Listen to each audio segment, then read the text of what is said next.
Bismillahirrahmanirrahim. Assalamualaikum warahmatullahi wabarakatuh.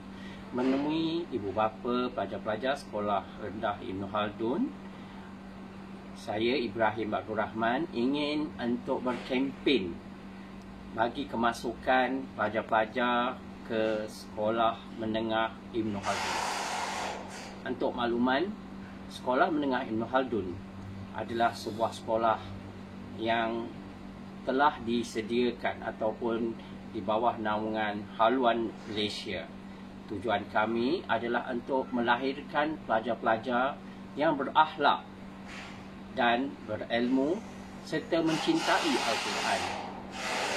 Dengan matlamat ini, kami amat-amat berharap agar ibu bapa sekolah rendah yang anak mereka pada ketika ini di darjah 6 dapat melanjutkan pelajaran ke tingkatan 1 Sekolah Menengah Ibn Khaldun.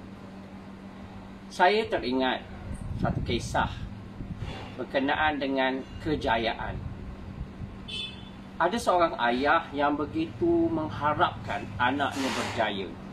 Maka dia telah memilih anaknya untuk dimasukkan ke sekolah asrama penuh yang terbaik. Dan kemudian belajar di universiti di luar negara supaya anak tersebut menjadi seorang yang terbaik dalam bidang pelajaran. Maka anak tersebut telah menyambung pelajaran di UK, kemudian berjaya mendapat ijazah, master dan juga PhD. Kemudian telah pulang kembali ke Malaysia dan bekerja sebagai seorang yang boleh tahanlah pendapatannya. Tetapi setelah 3 tahun bekerja, tiba-tiba anak tersebut sakit. Dan anak tersebut telah disahkan oleh doktor mendapat sakit barah otak. Maka doktor pun menjelaskan bahawa anda ada mungkin dalam tempoh seminggu atau 2 lagi sebelum dijemput oleh Allah Subhanahu Wa Taala. Maka anak tersebut telah memaklumkan kepada ibu dan ayahnya. Kemudian anak tersebut meminta ayah dan ibunya membawa semua sijil-sijil yang telah dia perolehi. Maka si ayah dan ibu membawa dan memberikan sijil tersebut kepada anak yang sakit itu. Kemudian anak itu berkata kepada ayah, "Ayah, saya telah berusaha bersungguh-sungguh untuk mendapatkan PhD dan segala kejayaan ini. Tapi ayah, apabila saya meninggal nanti, adakah sijil-sijil ini akan dapat menyelamatkan saya di akhirat?" Maka terdiam si ayah mendengar persoalan yang begitu sukar untuk dijawab, kerana kematian itu adalah sesuatu yang pasti. Maka kita perlu untuk mendidik anak kita dengan sebaik mungkin. Dengan ini, Sekolah Menengah Ibn Khaldun adalah sebuah sekolah yang kami tubuhkan hanya untuk mendidik dan berbakti kepada masyarakat. Diharapkan kami mendapat sokongan daripada ibu bapa yang menghantar anak mereka ke Sekolah Rendah Ibn Khaldun agar kami dapat meneruskan pendidikan kepada mereka. Tuan-tuan dan puan-puan, kami ingin untuk menjadikan anak-anak ini adalah anak-anak yang akan menggantikan suatu generasi yang terbaik di masa akan datang. Cabaran di sekolah menengah bukan suatu cabaran yang main-main, tetapi ianya bergantung kepada rakan yang ada di sekitar mereka. Sekiranya anak kita dididik dengan baik di sekolah rendah, namun apabila berada di sekolah menengah, mereka bertemu dengan rakan-rakan yang tidak mendapat didikan yang terbaik, mereka mungkin terpengaruh. Zaman sekarang, pengaruh rakan-rakan adalah begitu besar sekali. Maka berilah peluang untuk anak-anak tersebut mendapat didikan yang terbaik, dan kami insya-Allah akan cuba mendidik generasi ini dengan sebaik mungkin, dan bantulah kami dengan menghantar anak-anak tersebut terus ke sekolah menengah Ibn Khaldun. Kami amat berharap agar tuan-tuan dan puan-puan dapat mempersiapkan suatu generasi yang akan benar-benar takut kepada Allah di masa akan datang. Dan semoga dengan usaha-usaha ini kita dapat menjadikan anak-anak kita anak-anak yang selamat di akhirat. Dan semoga Allah memberkati dan meredai usaha kita ini. Dan saya ingin untuk memberikan sedikit gambaran apakah yang ingin kita lakukan ke atas anak-anak kita. Saya ingin mengambil cerita tentang seorang petani yang mengeluh kerana susah kehidupannya, dan beliau berharap agar Allah memberikan rezeki yang banyak kepada kehidupannya. Maka dia seperti biasa pergi ke kebun, dan apabila sampai ke kebun, maka dia pun memulakan kerja-kerja untuk menanam tanaman seperti biasa. Semasa dia mencangkul tanah tersebut, tiba-tiba cangkul tersebut terkena sesuatu di dalam tanah. Dia pun melihat apakah benda yang ada di dalam tanah tersebut. Didapati ada sebiji batu yang sebesar bola yang begitu aneh sekali, berkilauan.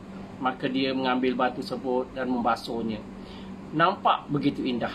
Wah, dia kata, ini kalau jual mungkin akan memberikan kesenangan kepada hidupku. Maka dia pun membasuh dan membawanya ke kedai emas yang terdekat.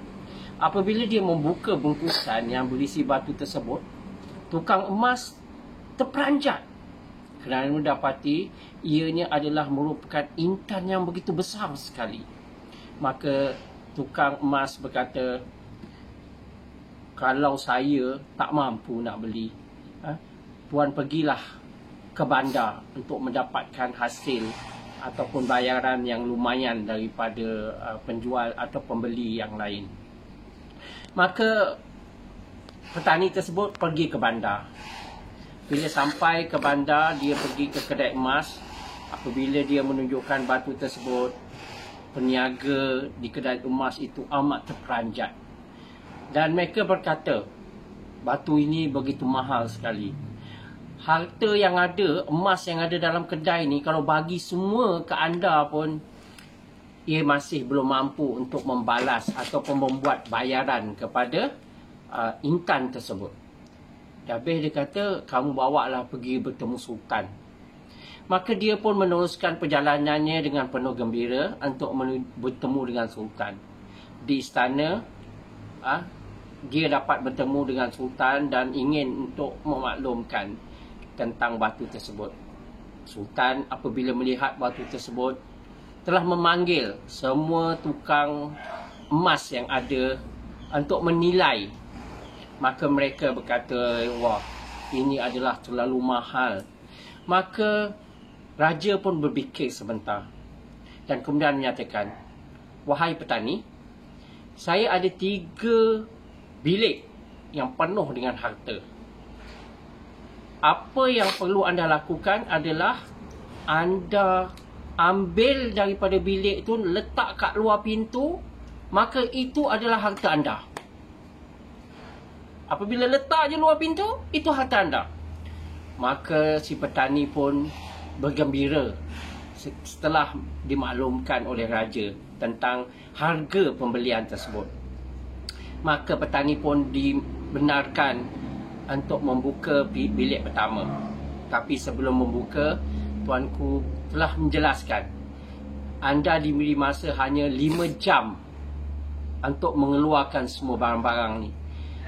Selepas 5 jam, better tidak akan membenarkan walau satu pun barang tersebut diambil. Maka dia pun membuka bilik pertama. Didapati penuh dengan duit. Wah, dia kata kaya. Dia kata kali ni aku betul-betul kaya. Maka dia kata, nantilah dulu nak tengok bilik kedua. Dia pun buka bilik kedua dan didapati penuh dengan geran-geran tanah. Wah, ini memang kaya. Dia kata kaya betul. Dan kemudian dia buka bilik ketiga, didapati sebuah katil diraja. Petani yang penat daripada pagi berjalan hingga ke petang, melihat katil, baik aku coba sekejap. Maka dia pun baringlah di katil raja dengan harapan untuk tidur sebentar. Maka dia pun tertidur.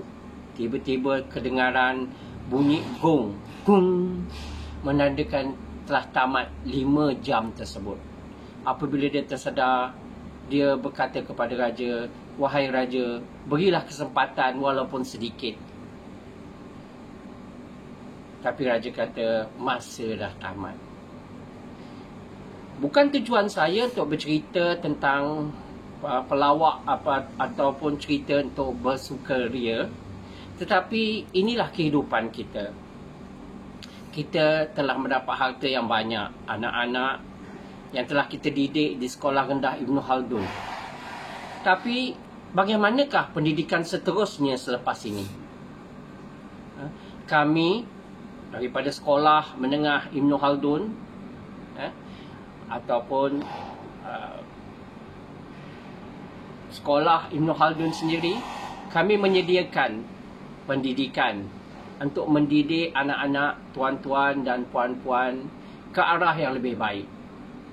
Dan kami berharap agar tuan-tuan dan puan-puan dapat memberikan sokongan untuk membolehkan kami mendidik anak-anak tuan dan puan terus di sekolah menengah Ibn Khaldun. Ingat, harta bukan segala-galanya. Tetapi apabila mereka mendapat didikan yang cemerlang di sekolah ini, terutama sekali pendidikan agama, ianya lebih menjamin akan kehidupan di akhirat kelak. Di mana Rasulullah SAW jelaskan, hendaklah kamu mendidik anak kamu supaya anak kamu selamat di akhirat. Bukanlah saya memperkatakan sekolah lain itu tidak bagus, tetapi kami bercita-cita untuk menghasilkan pelajar-pelajar yang berakhlak baik. Dan harapan kami adalah pelajar-pelajar daripada sekolah rendah dapat diteruskan ke sekolah menengah. Dan semoga ini akan memberikan kebaikan kepada kita dan keluarga. Seperti mana kisah tadi, masa akan tamat. Tetapi apakah kita telah mempersiapkan anak kita dengan sebaik mungkin untuk menjadi aset bagi kehidupan di akhirat kelak? Allahu a'lam. Semoga anda dapat membuat pengesahan tentang kemasukan anak-anak ke sekolah menengah Ibn Khaldun dengan seberapa segera bagi kami memberikan ruang dan tempat yang utama kepada pelajar-pelajar daripada sekolah rendah Ibn Khaldun. Sekian, terima kasih. Assalamualaikum warahmatullahi wabarakatuh.